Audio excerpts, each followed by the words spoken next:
Hello, witch folk. Welcome to our coven. We're angels on broomsticks. We're a mother-daughter duo. And we love the makeup. I'm Kristen. And I'm Evangeline. And you're tuning in to another one of our Get Ready With Us episodes talking about And Just Like That, the new Sex and the City reboot. So we're on episode 5. And it's called Tragically Hip. Yes. And if you've been watching this, it's good that you watch it and you're staying with it, because I know it's got a lot of controversy because, you know, it's kind of goofy and cringy. But this episode is written by Samantha Irby, who's my favorite writer in the whole world. I discovered her way back when she wasn't famous. Mm-hmm. She wrote a blog called Bitches Gotta Eat, and then she wrote some books, which treat yourself to the audio version of them. They're called Meaty, We're Never Meeting in Real Life, and Wow, No Thank You. So you could sense the difference in this particular episode because the lines are funnier. Yeah. It's just more easier. And like when they're complaining about age, it's not as bad. And it's realistic because it has to do with Carrie having to get hip surgery. Yes. But it's not what you think, because it's not because she wears high heels for 40 years.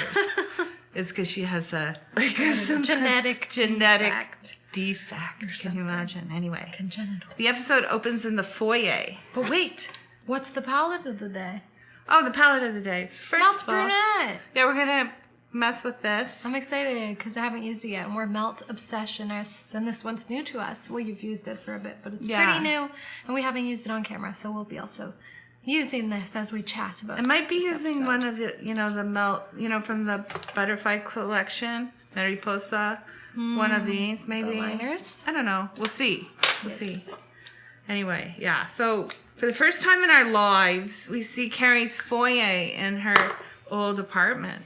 Yeah, the episode opened up. I was like, where the hell are they? Because it looks like she's in a weird townhouse with, that children live there or something. Yeah, it wasn't what I thought. But then we find out it's her foyer. After all these years. But she has to use an umbrella to get up, like a cane, because of her hip. That she doesn't know it's her hip. She thinks she has old lady disease. And she's with Seema, and Seema gets her to see her cousin, who's a... Hip surgery? Back doctor. Whatever. Osteopath? I don't know. Something like that. And so she finds out she has to have surgery. And so she goes to brunch with the girls, and Anthony is now the fourth. Thank God. I love Anthony as the fourth. He's the best. I was wondering if they would have written that in prior to the passing of Stanford, the actor. Only because it's like Anthony's now taking on a bit of a guys, role on do you know that there's a podcast that is the official companion to this show? You should listen to it. I listened to one episode for this one, and it was really good. So before you keep trashing on any show at all, just remember that people put a lot of work. True. And in this particular case, a lot of work and really interesting writers were hired. They used some of the same in the original, but they got some new ones and to get the new voices and new characters. So I don't want to trash it. I know people freaking text me, like all my friends, like, I hate this, so terrible. Send me New York Times articles on why it's bad, I feel like it doesn't even matter what the show would be doing. The articles and the headlines will always be that it's bad. They're trashing it. I almost feel like part of it is a little ageist. It's ageist and it's sexist. Like, they wouldn't do it if it was some boy show. Yeah, people are really hard on it. They're not really... Yeah, and when you listen to that podcast Inside the Writer's Room about it, you learn more about the depth of every sort of scene and why they're including it. And it can seem a little goofy maybe at times, but there's something under that. Yeah, they explain. It might be a little age-heavy jokes, like... Yeah. Oh, I'm so old. But I have a friend, who's a little bit older than me, and every time something happens to me, like, oh, I broke a nail, she's like, oh, it's because you're old. So it really does happen, every time I got a flat tire, it's because you're old, dear. So there is something about women beating up each other because they're old, you know? Yes. I never do it, but I have a friend who does it, and I know some. Yeah. In the podcast, the writer, or like the main producer guy, Michael Patrick King, was specifically talking about this episode and it being about Carrie getting hip surgery, and they didn't want it to be because she's an old lady now. They wanted to like turn that on its head and almost poke fun at the audience in a way, and how they're like talking about how old they are, but it's a congenital birth defect. Yeah, so Charlotte makes a spreadsheet, you know, how they're going to take care of Carrie during the surgery and after post-op. And Miranda says champagne. Champagne for everyone. I think it's fine. Champagne. It's not even noon, but champagne's a breakfast food. Yeah, and this is when they're at that lunch with Anthony. Yeah, brunch. Let's get some champagne. We're celebrating that Anthony's here. And Harry's not old. What's wrong with that? But, you know, Charlotte shits on it. So I don't think they had champagne. They don't have champagne. No champagne. No champagne. For no one. So, but the next scene is Charlotte in a Zoom call with her mothers from the school.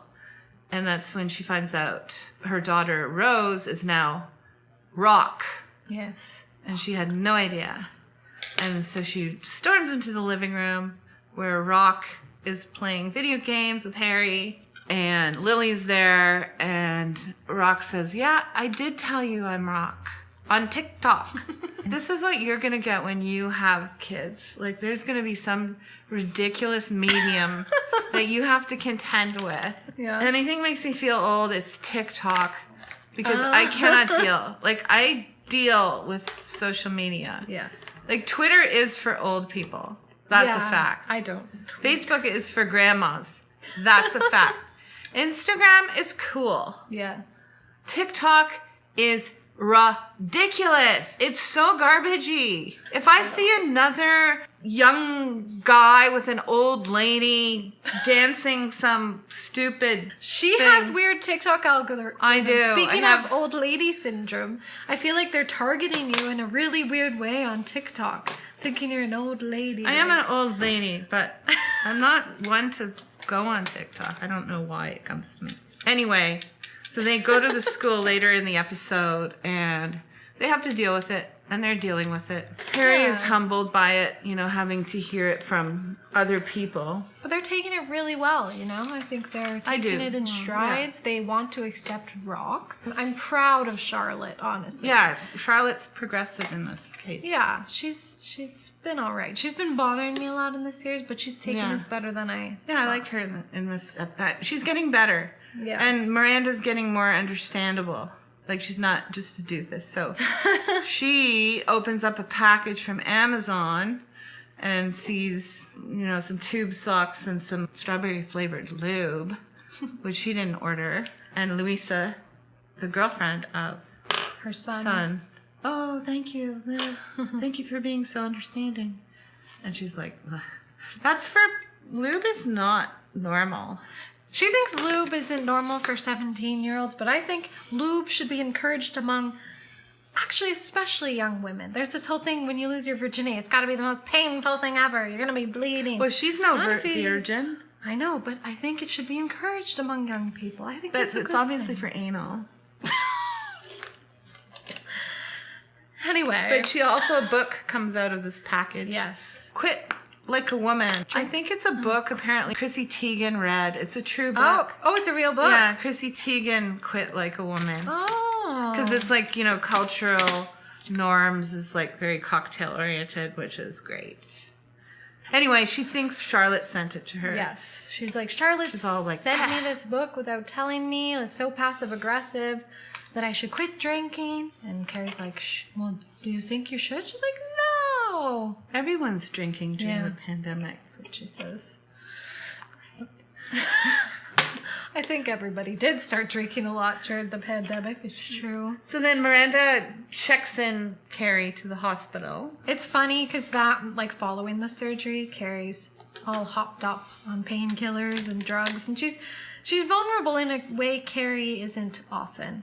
I feel like Carrie's very put together all the time. And so she, after her surgery, she goes to the bathroom with Charlotte to go pee. So it's like, there's so much pee in this episode. There is a lot of pee. There's pee in the old episodes. I think it's reminiscent of the Golden Waterfall. Yeah, the Golden Shower. When Roger Sterling played the Politico. Yeah.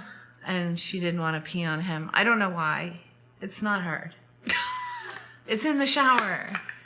Maybe I could put a little bit of warm water on you. Warm tea. Drizzle that on you. And now she's peeing galore. Yeah. And anyway, Miranda meets Shay. Shay wants to visit, but Carrie wants no visitors. And that's when they have lunch together in the hospital cafeteria. Shay and Miranda. I don't know why. Why wouldn't they say, hey, why do we go have lunch somewhere else? Who would eat there? In the hospital cafeteria. Anyway, so they're just getting to know each other, and it's for us to see it build up, because so far her friends have no clue that there's something going on. I like that scene because you see a Shay be a little bit more vulnerable, like a little bit more less like goofy joking. Goofy and on all the time. Yeah, exactly. They say something a little bit profound at one point about they were in the hospital for diverticulitis. Shay says something like, I learned a lot about that experience. It's not just about me and what I eat and what I have to watch. It's about watching what I say. Cheryl used to keep everything in, but I let everything out. I'm honest. I've learned to, I don't know, accept myself or something. It seems like Miranda's always really hit by people saying profound things in this series. Like she starts to tear up all the time. Well, because she herself is going through something like that. Exactly. Is she happy as a big-timey lawyer? No. She quits that and goes to school. Is she happy as a wife and mother? No. So then Carrie goes home from the hospital, and Anthony arranges the ride with his hot fella's delivery truck. What I thought was interesting, when he opens up the truck, Carrie and Charlotte are in there eating a baguette. I just can't imagine them eating baguettes. I was shocked, especially Charlotte. I don't know. Yeah, they're munching carbs. on baguettes. Just a raw old baguette, you know? I liked that because I hate nothing I hate more than talking about diet culture or some shit, and they're just eating these breads in the back. Yes, and so she gets carried by the hot delivery guy, and it's cute.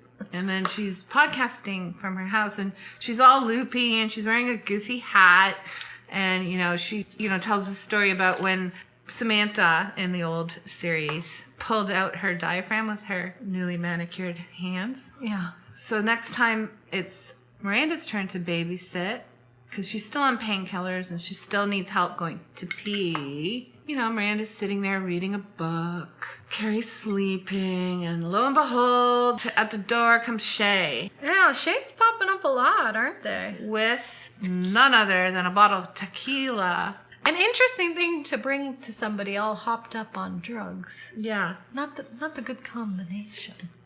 So Carrie's asleep. So Miranda, she's acting like a giddy little schoolgirl. Yeah.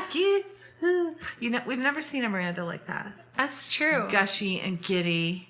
Yeah. And only the one time when she started wearing those, she got into her jeans. Oh, yeah. And she was flirting with the guy at that club bed, and she was like,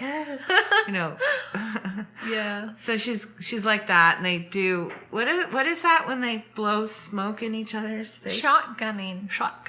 Yeah. Which leads to the, and then leads to the, thank God Miranda is wearing pandemic elasticized waistband pants, because Shay says, can I touch you? And dives in there. And she gets finger blasted. And starts moaning. She's howling like a wild animal. In the podcast, they say a petrodactyl or something. So it's she's being reborn, Yeah. Yes. Or she's giving birth to a new Miranda.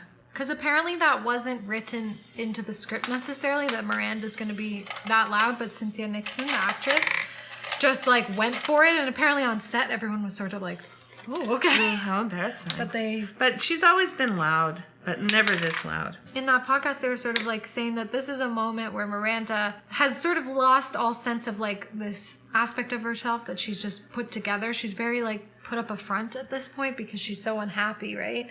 And she's always kind of lying to herself, to her friends. And this is a point where she's just lost all control. And it's like she's not thinking about Carrie in the next room and waking her up. She's at this point where she's, yeah, like you said, a rebirth. There's something very primal about it. There's something very like loss of control. And that's not very Miranda-y. Carrie wakes up. Yeah. And she sees it. And she's like, oh, ew, what the? And she gets up to go pee, but she can't. Yeah. So she pees in the diet Snapple bottle. And then spills it all over her sheets. Then Miranda goes pee. There's more pee. After Shay leaves. And Carrie says, can you close the door? Is just like, remember when the guy went poop? Oh, yeah. And that was that comedian Jim Gaffigan. He was going poop. Close the door. Yells Miranda Yeah. to him when he's taking a shit with the door open. And then, so, of course, Carrie's pissed. Yeah. Okay, in this, Pissed. a confrontation ensues. And whose team are you on? Because Carrie's all pissed because, A, her apartment smells like smoke. Yes. Not the cigarette kind. And And she wasn't there to help her go pee. She was busy boning. And she fell on the floor with her Snapple. whose side are you on? You know. Miranda. Yeah. Yeah. Because guess who fucked her over when Miranda broke her back or had that thing? Oh, yeah. And Carrie, I'll send Aiden while you're naked in the bathroom. Yeah. I have a meeting with my editor. That's her nicotine patch. Oh. And they had to endure her smoking all the livelong day back in the day. That's true. Yeah, I mean, I'm definitely on Miranda's side, but I hate seeing in this scene, like you can feel it. There's like really good acting in this scene Yes. where Miranda's just trying to pass it off and she's clearly a little drunk and she's like, I got a little carried away. Yeah, She so looks good. manic. She's manic and crazed. So It's awesome. I'm cringing though for Miranda though, because I'm like, oh, just be honest. And what I like and love about the scene is Carrie's upset. I do understand a level of being upset because it's fucking weird and uncomfortable. But then Miranda just breaks down and is just like, I am so unhappy. Like, I've never felt this way before in my life. And then Carrie, forgives Miranda and isn't mad anymore. It's like, why didn't you tell me? But she is mad because she's like, why didn't you tell me? I think. Really? I felt like I she was so. more It's like like- really sad. Like, Well, I don't why? like that whole thing about you're married. Yeah. So? I don't get that. Well, maybe because maybe Carrie doesn't appreciate this dishonesty after someone who just lost their partner and have seen marriage. At least marriage was working out well for Carrie. Maybe she sees it sort of like you are turning your back on something. Yeah, but it's Steve. He's deaf on the couch eating ice cream. Okay, I think they're doing such a disservice to Steve. Yes, they are. Like, God, let's remember Steve, especially in the reboot, the movies when they come together on the Brooklyn Bridge. Like, it's so cute. Steve's such a good guy. Like, They are doing That's it. I think I'm doing it on purpose. I think Carrie also is protecting a friend in a way. I'm sure Who? Steve is a friend, like after many years like that. I get it. I get that. But yeah, it's probably the best scene so far in the series. Yeah. Between them. The writers were saying there's such a volatility or something when these two fight. Like, Yeah, because there's so many good scenes of them doing together. They were child actors together in Yeah. ABC after school specials. They're special together for sure. they are. I really like their dynamic. So I'm very curious what's going to happen with Miranda. We've already seen the next episode at this point, but I mean, there's still several episodes to go. Is Miranda Yeah, they're gonna- taking it slowly with her and Shay. Yeah. But then when she goes home, she's making a Negroni. You have to craft it. It's not like you're slapping vodka and soda together when you get home from work and plop on the couch. No, she's peeling oranges, It's true. squirting them into her cup. There's a craft to it. Yeah, there's a craft. And she's listening to Shay, I don't know, a podcast or some stand-up, and just laughing her ass off. And then bloop on her screen, Amazon asked her how she liked the book she ordered. Yeah. And she's like, oh, what did I drunk purchase? Yeah. What else did I drunk buy? Okay, guys. What? You guys are witnessing what I drunk purchase every week. You know. Oh, yeah. This was a drunk purchase. This was a drunk purchase. Coming up, the Blend Bunny, a double drunk purchase. Drunk purchases are not necessarily bad. Drunk purchases are very much a pandemic thing, yes. I think, too, because no one could go to stores. Everyone got obsessed with online shopping. Everyone needed to fill voids through alcohol and shopping. That's true. It's true.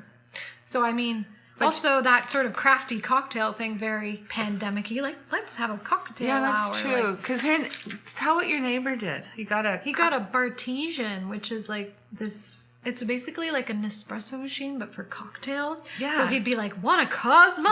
Yeah. Want a I don't even understand witch's brew?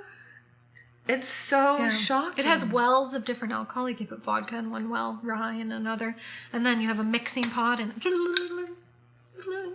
Yeah. Anyway, everyone got into their like crafty little cocktails. I was even having Zoom calls with my friends from high school. And we'd have a cocktail of the day and we'd have to go out and get the ingredient. Yeah. It didn't last long. Yeah. I got fed up with Zoom calls.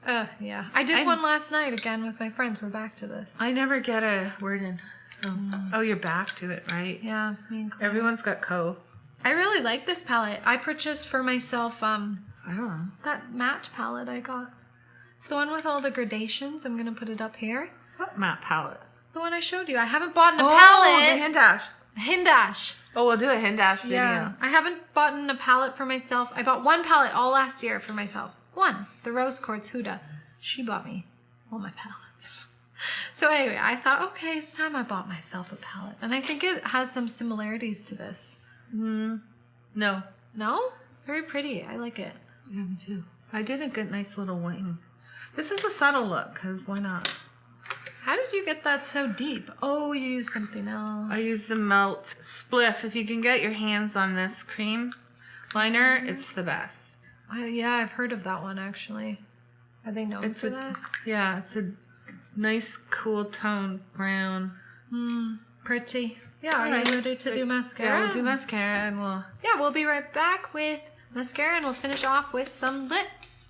Okay, we're back and we're going to finish it off with some lips. Speaking of finishing it off, the end of this episode is one of my favorite Carrie outfits because it's after her physiotherapy. She has physiotherapy with some hot dude and she puts on these beautiful sparkly heels and walks out in this beautiful sparkly dress. 3 months later. She's back. Wearing heels. Beautiful. Jesus. I love the outfits, Carrie's outfits in this series. I like even her hospital outfit. She's wearing like a Chanel sweater jacket thingy and like the pearls. Oh, yeah. And her crazy hats. Oh, yeah. Only Carrie while she's podcasting. I even like her stocks and socks. Yeah. I'm blending two Rachel DeFee things. I saw someone I follow on my makeup. She's a fellow creator. Her name's Taylor. She combined this Rachel DeFee Black Locust, which is almost like a gray tone thing, with this orange one. And it looked beautiful. Oh, nice. I'd never think to combine, so let's see how it goes. I'm really into this funny, corally sparkle. Amor y mariposa amar eterna is the shade. Okay. It's kind of like iridescent-y. And it's sheer. So final thoughts on the episode? It was the best episode so far. In the podcast, in the writer's room, they were talking about how they consult the LGBTQ plus community. There's a specific like board or something like that they always consult, which is really cool to hear about. I think, people are criticizing the show really hard, but they're not seeing what goes behind the scenes. it. Yeah, it really breaks my heart. I did say it seems like it's trying to be too woke, but I think they're doing things. I don't think they're messing up things, though. That being said, like, they're not. You can't win, you know? It's true. You cannot win. Oh my God, it's so true. Think about how hard people criticize girls. And it's like, it's almost like as if girls tried to do a reboot and then they tried to take all the criticism people said and then they tried to fix things and that people then criticized them for trying to fix things. I just think it's sexist. I think it's really, that's what I think it boils down to. Because if it was some stupid show like Entourage, like pile of garbage, testosterone male show, they'd be, oh, that's a great show. Like, and they're all white. Yeah. Or like Seinfeld can do no wrong, even though they're hateful people. Yeah. I agree. They're definitely harder on ladies and lady shows. Yeah. And Samantha Irby, you're welcome to join our coven. We love you. Yeah. I read those 2 books because I borrowed them from you. And I love the name of her blog, Bitches Gotta Eat. I used to say that. That was my catchphrase for a while with my friends when I was drunk. Bitches Gotta Eat. I'd always say that. Not to be confused with a podcast called Girls Gotta Eat. Yeah. That's a whole different vibe. Then too. This is pretty. I like this palette. I'm into the mattes. I'm into, kind of toned down looks. Yeah, me too. A little bit more. Yeah. So let us know in the comments down below what you thought of this episode. So don't forget to also like, comment, and subscribe because it means so much to us. And we'll see you next time, either with another episode about And Just Like That, or maybe something else about new makeup. But we'll see you next time. Stay witchy, stay bitchy. Have a good week. Bye, Bye, witches. witches.